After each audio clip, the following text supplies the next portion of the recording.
سلام، خوش اومدیم به چنل خودتون. اسم من ایلیاس و اینجا فصل اول رد خونه. پس نیما از شرکت میره خونه، درسته؟ از شرکت میره خونه میاد اینجا. آره.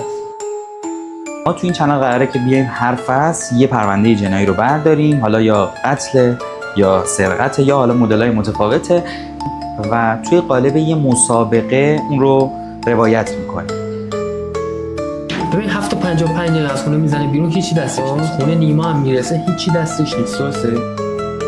مسابقه چجوریه؟ یا بین یک تیم و زمان یا بین دو تا تیم. ما تو فصل اول تقریبا مسابقه‌ای نداشتیم برای اینکه کلا با روند چنل یه ذره بیشتر آشنا بشید و بدونید که قراره چه اتفاقی بیفته. توی هر فصل میایم یه داستان واقعی یا یه داستان خیالی رو برمی‌داریم و مدل اون داستان رو یکم عوض می‌کنیم و بهش قالب یه مسابقه و یک معما میدیم.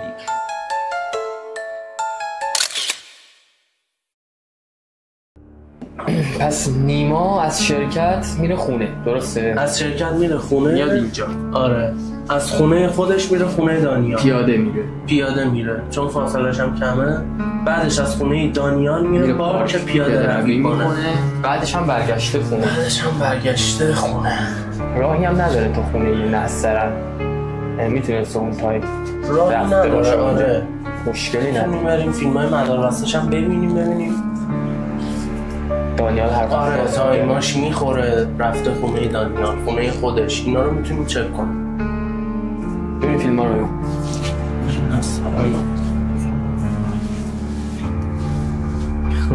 این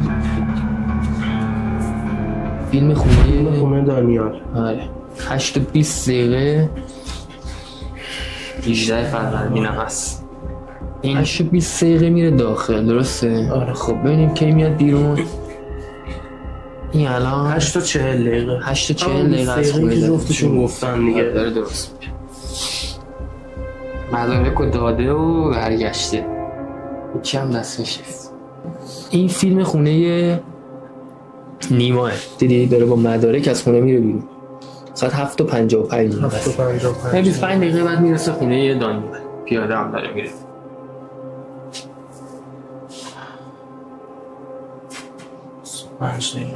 خب این شبه که داره برمیگرده خونه. به نظر میاد هول کرده بوده.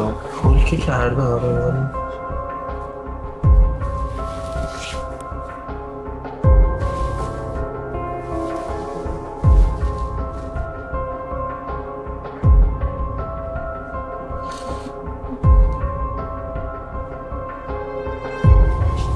خیلی هم سریع میاد که میره از جیبش چیزی برداره.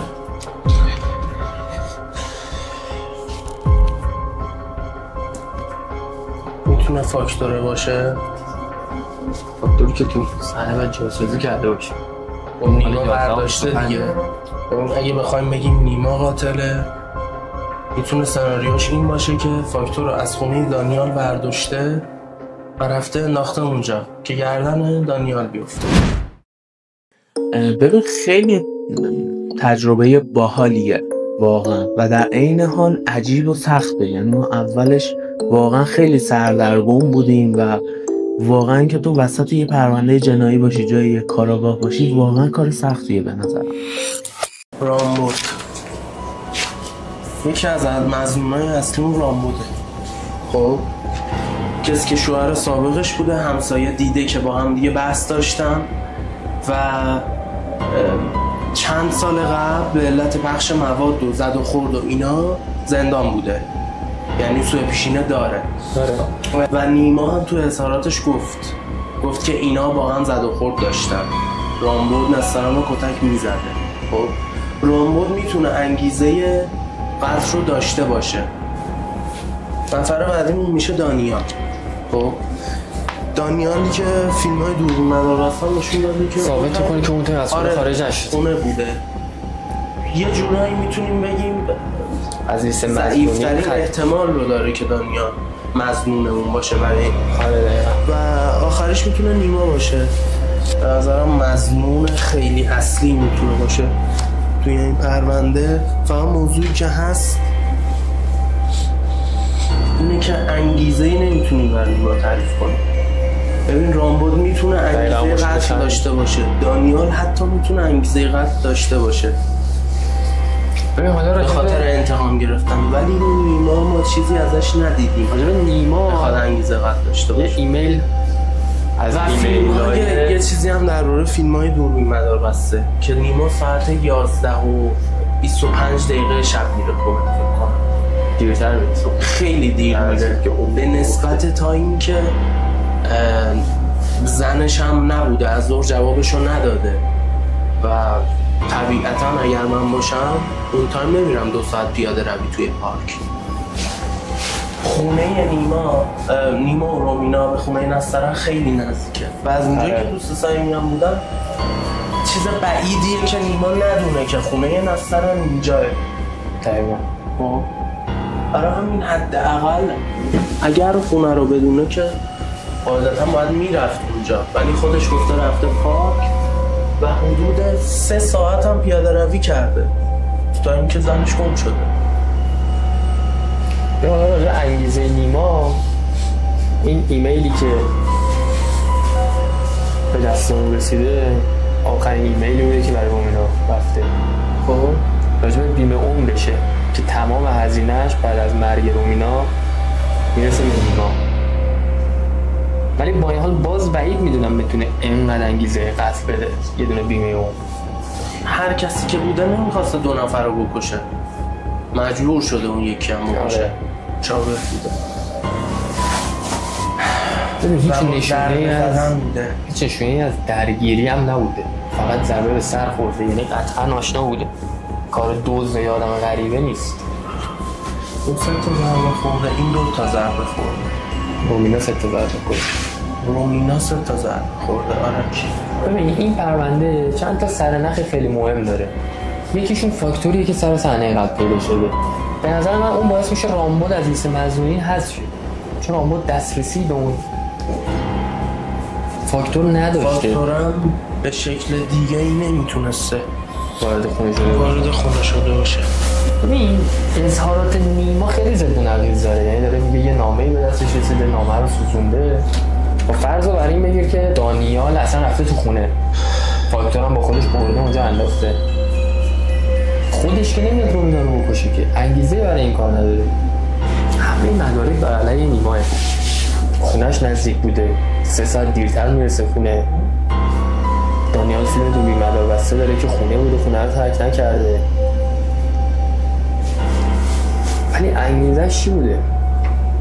داستان چجوریه؟ داستان اینجوریه که ما توی هر فصل میایم یه داستان واقعی یا یه داستان خیالی رو برمی‌داریم و مدل اون داستان رو یکم عوض می‌کنیم و بهش قالب یه مسابقه و یک معما میدیم. یعنی اگه راه برای حل کردن داشته باشه، یه راه دیگه‌ای هم بهش اضافه می‌کنیم.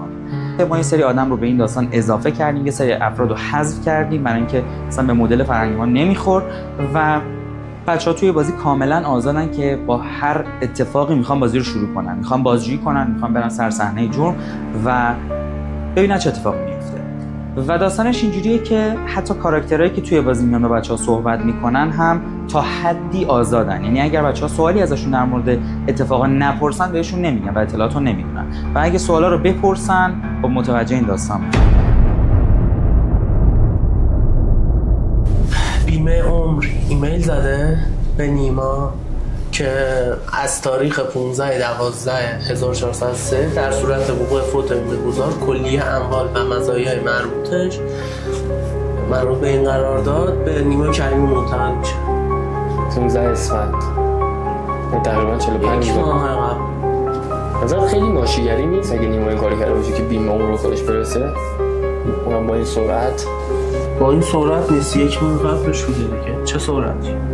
1 ماه شک برانگیزه دیگه. ببین ما الان دانیال رو از لیست مظنونین حذف می‌کنیم، درسته؟ چون فیلم مدار بسته داره که ساعت 8 تا 10 خونه بود. خب یعنی از این مدرک مطمئن‌تر نداریم برای رفع اتهام دانیال. میمونه نیما و رامبد. خب نیما خونش نزدیک بوده، 3 ساعت هم رفته پیاده روی، انگیزه کافی هم حتی داره برای این کار، هم بیمه بهش میرسیده هم به نظرم یه بار دیگه بیاریم فیلم این هم فیلم اولی 8 و 20 دقیقه میرسه خونه نیما. آره دانیال.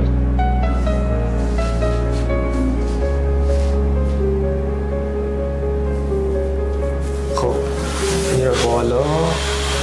چشم چیزی داشته باشه. خب 8:40 از خونه میاد بیرون، درسته؟ 20 دقیقه پیش نیما بوده. هیچ چیزی اینجا دستش نیست، درسته؟ ولی از جیبش میخواد یه چیزی در بیاره. چند فاکتوره بوده گذاشته تو جیبش؟ آره دیگه. ببین 25 دقیقه از خونه خودش میرسه خونه دانیال، درسته؟ درست. حالا اگه ما مسافت ببینیم کی برگشته دوباره در خونه خودش 11 و 25 دقیقه میرسه خونه، یعنی 2 ساعت و 45 دقیقه.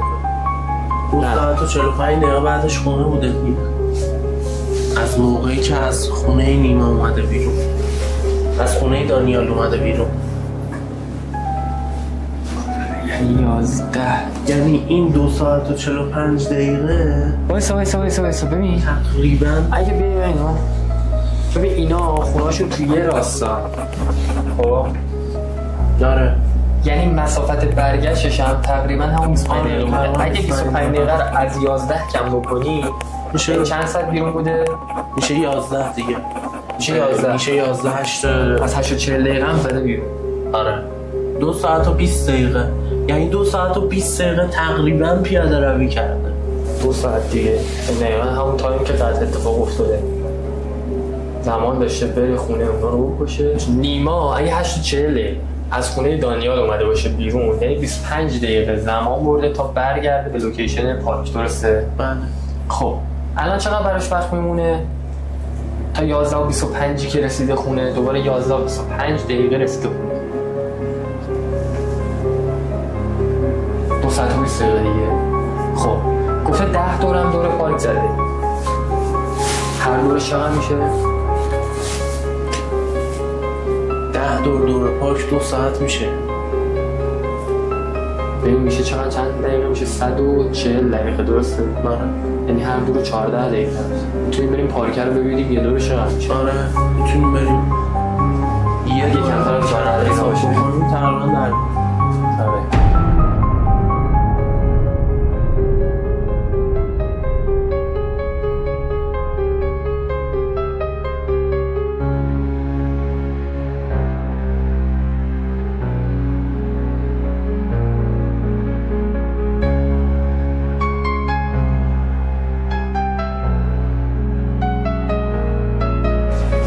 ببین طبق چیزایی که ما رفتیم در آوردیم، نیما از خونه خودش تا خونه دانیال 25 دقیقه تو راه. درسته؟ تو راه 20 دقیقه خونه دانیال 20 دقیقه خونه دانیال بوده، یعنی 7:55 25 دقیقه تو راه بوده، میشه 8 و 20 دقیقه. 8 و 20 دقیقه خونه دانیال 8 و 20 دقیقه تا 8:40 اینجا بوده.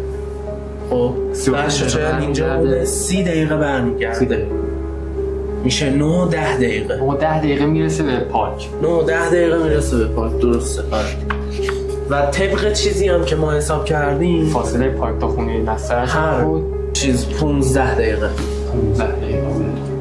خب طبق چیزی هم که ما حساب کردیم هر یه دور پارک 5 دقیقه بود. 5 دقیقه بود. 10 دورم 50 دقیقه باشه 50 دقیقه میشه.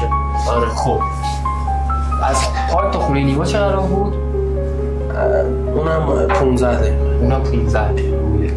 خب اگه یه رو از اول بریم، اگه 7 و 5 دقیقه 55 را افتاده باشه، 8 و 20 دقیقه رسیده اینجا، 8 دقیقه اومده اونجا، 10 دقیقه رسیده پارک اونجا بوده. اگه فقط پیاده روی کرده باشه 10 تموم شده. آره 10 تموم شده، برسه خونه بعد 10 رو خونه باشه. ولی که رسیده خونه 11 و 25، یعنی 2 ساعت و رو 1 ساعت و 10 دقیقه. 2 ساعت و رو راست. 1 ساعت و 10 دقیقه طبق چیزی که خودش گفته تایم اضافه میاد، نباید اون تایم رسیده باشه خونه اگر جای دیگه ای نرفته باشه. پس نیما داره دروغ میگه الانم طبق چیزی که خودش اصلا گفته. یعنی اومده 9 دقیقه رسیده پارک، 50 دقیقه دور کرده، بعد ساعت 10 و اختلافش هم اختلاف کم نیست، 1 ساعت و 10 دقیقه. حالا موضوع اینه که انگیزه نیما چی میتونسته باشه؟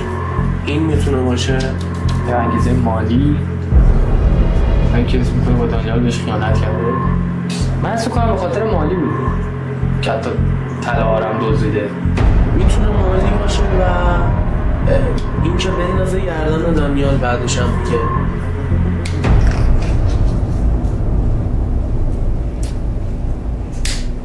همین دیگه داره بگی؟ یه چیزی این آره دیگه هرشو دست بزنی باحال نمیشه؟ من با مزه میشه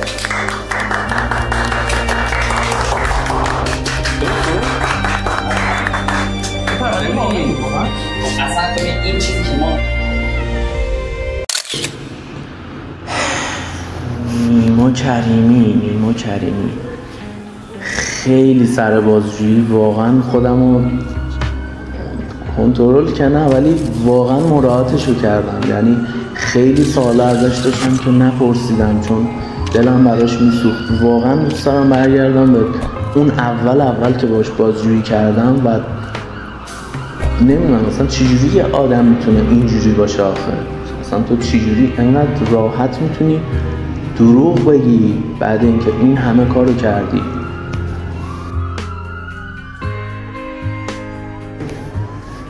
ببین من شنیدم که حالا یه اتفاق بزرگ قرار بیفته، یه مسابقه ای هست و امان از اون روزی که تیمی بخواد مقابل من و کربلایی باشه.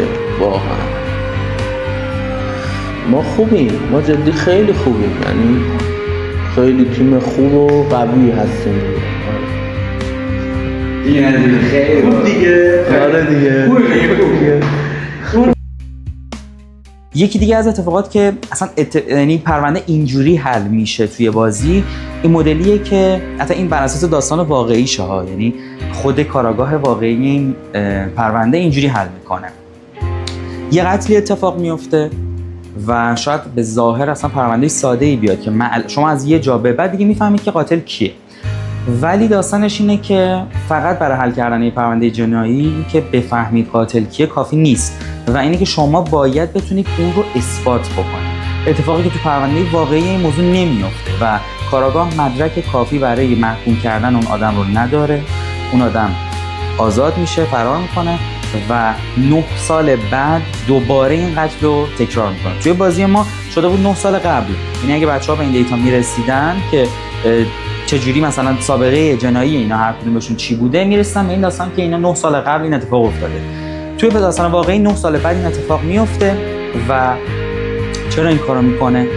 ما یه ایمیلی توی بازی داریم، اون ایمیل در مورد بیمه نامه‌ای که عوض شده، یعنی قرارداد بیمه که 2 هفته قبل از این اتفاق عوض میشه و اون قرارداد بیمه همه ی حق و حقوق اون آدم رو میرسونه به همسرش که دقیقاً توی داستان واقعی همسر طرف این کارو میکنه، 2 هفته بعد به قتل میرسونه اون طرف رو. حالا 9 سال بعد به خاطر دقیقاً شباهت این قتل، یعنی دوباره 9 سال بعد همسرش رو میکشه، با یکی دیگه ازدواج میکنه، همسرش رو میکشه به خاطر بیمه نامه و هولوش چند ماه قبلش این قرارداد بیمه رو عوض میکنه و پلیس به خاطر شباهتی که این داستان با اون داستان داره متوجه این داستان میشه و تازه بعد از 9 سال قاتل رو میگیرن. توی بازی ما یه راهی از طریقی که بچه‌ها حل کردن، یعنی میرن توی پارک زمان صحبت‌ها رو میفهمن که با هم جور در نمیاد، اینا دوربینای مادر بستر چک میکنن میبینن جور در نمیاد، اینجوری میتونن اثبات کنن که قاتل چیه. یه داستانی که تو پرونده هستش اینه که بچه‌ها هیچ اطلاعات اضافه، یعنی هینتی بهشون داده نمیشه، کاملا خودشون وارد بازی میشن. اگه دقت کرده باشین خیلی از جاها بچه‌ها دارن به دوربین نگاه میکنن اشتباهاً و خیلی جاها اصلا مدل اکتشون خیلی درست نیست، ولی به خاطر اینکه نشون بدیم که یه مسابقه است، من فیلم بازی کردن نیست، اینا رو گذاشتیم تو این ویدیو و از این به بعدم هست، چون بچه‌ها دارن مسابقه میدن ولی یه کوچولو در حد توان خودمون با تم سینماتیک. مهمترین نکته که بخوام بهش اشاره بکنم اینه که برای درست کردن این کار 100% فقط من این کار رو انجام ندادم و یه تیم به شدت هم حرفه‌ای هم زیاد پشت این دوربینا الان قرار گرفتن و خیلی آدمای متفاوتی تو ابعاد متفاوت به من کمک کردن، از ساخت داستان، از روند طراحی معماها، فیلمبرداری، خیلی بخوام بهتون بگم بچه‌ها که اومدن توی فیلمبرداری به ما کمک کردن و یه تشکر ویژه هم می‌کنم بچه‌های تیم کافه آروان که اصلا این فضا رو در اختیار ما قرار دادن و جالب بدونید که اینجا کافه است و حالا با نورپردازی که بچه‌ها انجام دادن همش یه تمی درست کرد که من تا حالا ندیدم کسی من بگه که مثلا تو کافه فیلم برداری کردی، یعنی اصلا این به چشم نیومد. و اینکه یه تشکر خیلی ویژه بکنم که واقعا ممنونتونم و اگر این اتفاقا نبود 100% این ویدیو با این کیفیت حداقل ساخته نمیشد. و در آخرم یه تشکر بکنم از همه شماهایی که دارین به دیده شدن ما کمک میکنید و اینکه خیلی ممنونم از همه شما که چنل رو دارید حمایت میکنید و نگاه میکنید. اگر خوشتون میاد بهتر چنل رو سابسکرایب کنید، زنگوله رو بزنید و اینکه خیلی مخلصیم. خدا نگهدار.